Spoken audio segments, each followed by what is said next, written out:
สวัสดีทุกท่าน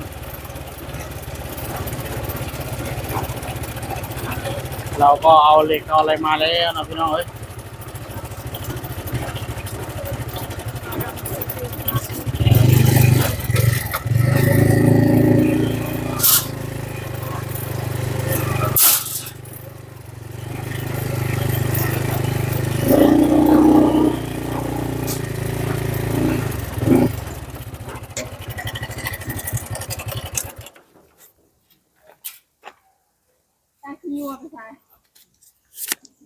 ยังบ่ทันได้พ่อกระบะบ่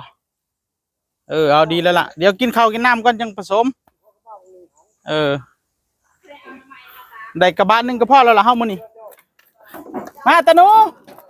เอาของลง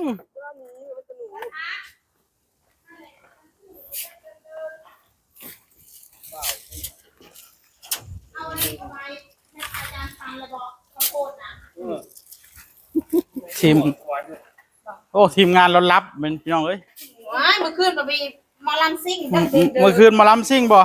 เด้อเนียงเด้งเลยเดาอยู่ในห้านดิเดามัดมือมัดขึ้น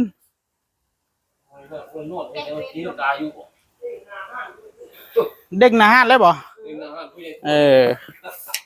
อันนี้ก็ผลไม้นะท่านคุณแม่นะจากเมืองสกลนะขี่รถนะมาถวายพระอาจารย์นะเป็นหมากข้าวโพดนะท่านแล้วก็หมากชิดานะพี่น้องหรือว่าหมากฝรั่งนะ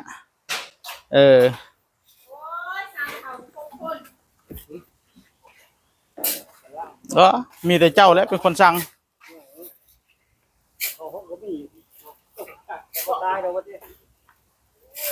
ก็คอยกันด้วยก็เจ้านับแล้วเขากันเจ้ามีแต่เจ้านับบับอยู่ผู้เดียวเขาก็เอาตามเจ้าแล้วขาดกันกี่คนขาดกล่องเดียวขาด1 กล่องโตให้ตาสีม่วงให้เราซื้อเดียวเอามากินให้เราซื้อให้ตาชิยัวซื้อก๋วยเตี๋ยวมาเดี๋ยวเอาเงินให้นับยังไงขาดคนนี่โอ้ยวันหลังจะจดไปเลยเนาะวันหลังจดไปเด้อตาหนูเข้าใจยังบ่ตาหนูนี่เอาเล็กลง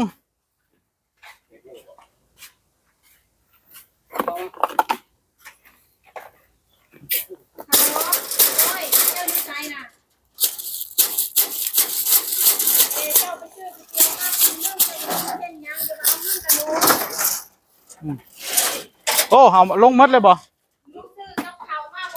เจ้าไปสั่งก๋วยเตี๋ยวเจ้าจะกินเส้นยังเจ้าแบบ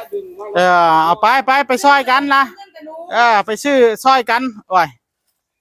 เจ้าแหละให้เจ้าแหละไปตูดไป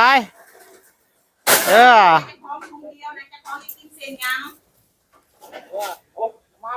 อาเงินกับหนู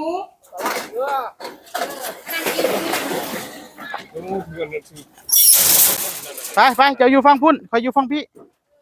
เอาเป้ไหนตาหนูเอาเนี่ยนี่ดิให้ดิ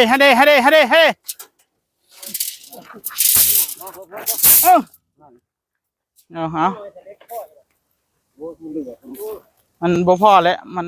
เบิดซะก่อนเอาลงน้ำเลยไหมนี่ชุบนี่นะเล็กก็แถมมากนะลวดแถมวะลวดนะบ่ได้แถมซื้อ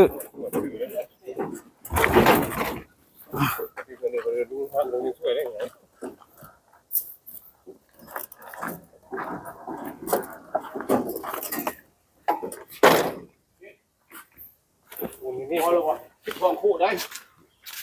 เขา15ได้ทีมงานเราก็นี่รอตะโป้ยแล้วนั่งกินอยู่ร้านเลยจะได้อีกคนนึงนั่งกินอยู่ร้านนะท่านเอาไว้ก่อนก็ได้เดี๋ยวจังผสมกินข้าวกินน้ำก่อนป่ะหรือว่าสิผสมก่อนกินข้าวตัวใดตัวลงไม้วะหันมันมีปูนกอกับปูนเท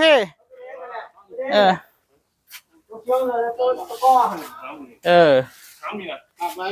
ถามทงคนนี่นะเฮ็ดนี่โฟเอลรุดเด้ โอ้โห โมเมนต์50 โลได้นี่ 20 โล 70 โลบ่ตัวนี้50 โล โอ้เฮ็ดผู้เดียวเลยบ่เฮ้ยเราสิเฮ็ดผู้เดียวอย่ายุ่งกับเราจองแล้วโอ้อันน่ะโอ้เราคือสุดยอดใช่ไหมอันนี้คืออายุ84นะท่านคุณตาอายุ84แบกปูนสบายแสดงว่าเจ้านี่ได้เมียเด็กน้อยสบายนี่เนาะวันนี้นะนี่ ฮะ คุณโพส อ้าว คุณยอกก็คือ มันใส่ทรายเต็มแล้วสร้างมันเฮ็ดจะได้ล่ะไว้วางกลางนี่เฮาก็เทตรงกลางก้อนแล้วสูตรใหม่เทปูนตรงกลางกระจายไปข้างๆรับรองบรรลัยกันช่างเป็นสูตรไปดิรับไปก่อนกินข้าวได้ไหม บรรลัยการช่างจำกัดมันไล่อ่นอัวการช่าง95การช่างเป็นในกินข้าวเลยกินข้าวก่อนเพราะเฮาเล่นปูนแล้วมันสิยากอ่ะนะเล่นปูนแล้วมันก็สิเล่นเลยอ่ะนะเอาถ้าเล่นปูนแล้วมันก็สิยากมันสิยาวไปเลยยาวเลยแล้วเอาเส้นละบักหินเอาเทอยู่นั่นบ่อ้าวบ่อาจารย์บอกเฮ้ยอย่ามันสุดกว่าสัตว์เขาว่าอย่ามันสุดเอาซะนะอย่ามันสุดกินฝากไว้ท่านนี้ท่าน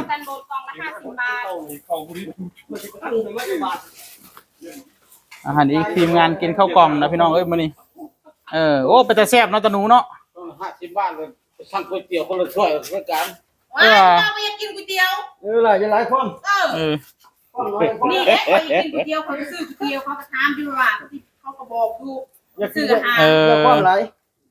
อะไรกินยัดใส่ท้องเลยก็แล้วนะนี่เขาพ่อมีกินเขียวอยู่ก็แล้วกันมีตามสั่งอยากกินก๋วยเตี๋ยวมีก๋วยเตี๋ยวอยากกินตามสั่งเอาถุงไม้ไว้น่ะว่าสิพากันกินลาบก้อยแล้วว่าหั่นแต่ว่าอันลาบเราบ่มีข้าวเหนียวเดี๋ยวเธอหน้าต้องจงข้าวเหนียวไว้เนาะจะได้กินลาบก้อยว่ามื้ออื่นนี่ฮะเห็นตาหนูคือเอาซ่อนไปสิกินจังได๋กินได้มั้ยคุณยังรู้นะโอ้ยอย่าเล่าวะอย่าไปยุ่งยากเล่าพุ่นน่ะเราสิเอาใบตองกุ้งเพิ่นตักเอาเพิ่นเราอาจสิบ่ใส่กล้องน่ะเราสิเอาคิมซะที่เอ้ยยากแต่น้ำตาหนูโอ้ยสุมเจ้านี่สังเกตเบิ่งเราไปบุญตั้งแต่เมื่อคืนนี่ดอกไม้เรายังติดอยู่นี่เห็นบ่นี่เรามาแต่บุญนี่เด้เพราะว่าก่อนเข้างานเสียเท่าใด20 บาทบ่20 บาทได้ดอกไม้นี่พี่น้องเอ้ยเพิ่นเข้างานหมอลำซิ่งเมื่อคืนนี่เนาะไปเดาหน้าห้านมาพ่อใหญ่นี่ไปได้บายอยู่บ่ได้อันเอาเงินยัดอยู่บ่ได้เนาะเอากินข้าวกันคนละมุมนะกินแล้วก็สิไปลุยงานปูนพี่น้องเอ้ยบ่แล้วทางมื้อนี้เนาะเอาครึ่งนึงพอแล้วฮะแล้วเลยบ่โอเคหันมั้ยบ่จัดแล้วเลยบ่เอาแล้วเลยเนาะแล้วเอาครึ่งนึงหมูเว้ยเอาแล้วก็แล้วซั่นนะมันเหลือหมดแล้วคือเจ้าผสมเอาเลยเด้อปูนเอาให้พ่อได้4 กระสอบเลยใส่หินหลายๆใส่หินหลายๆใส่หลายๆในจังน้อยห้องเก็บของไอ้การสร้างแล้วโอ้นี่เด้เนาะเอาปูนตัวนี้ก็ได้ตัวเนาะปัดเอาตามสูตรแล้วล่ะเอาเต็มนั่นแหละบ่เต็มกระบะอย่าเฝ้าเทผสมจนล้นกระบะก่อนจังหวัดเทออกเต็มกระบะปูนสีใส่ทรายหรือว่าใส่หินลายก็สร้างมันขอให้เต็มกระบะปูนเขาไว้จังหวัดเทแม่นได้เครื่องนึงเทจวกเลย มันสิเบิดไว้เลยปูนสิบ่พอก็ได้กินข้าวคนละมุมเนาะมื้อนี้เนาะผู้นั้นก็ไปกินใต้ต้นไม้โอ้อย่าไปกินใต้ต้นบักม่วงเด้พญาหนูก็กินอยู่อันหน้ากอกน้ำบ้าไปนั่งกินอยู่หน้าส้วมบ่ของข่อยนี่มันคนละมุมพอดีอันนี้ก็กินอยู่ศาลานี่กินอยู่เทิงปูนนั่นกินอยู่เทิงหิน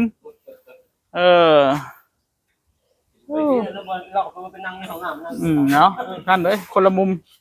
นะมากันน้ำลายเฮ้ยทางพุ่นฝากไว้ทีนี้ครับผมสวัสดีครับ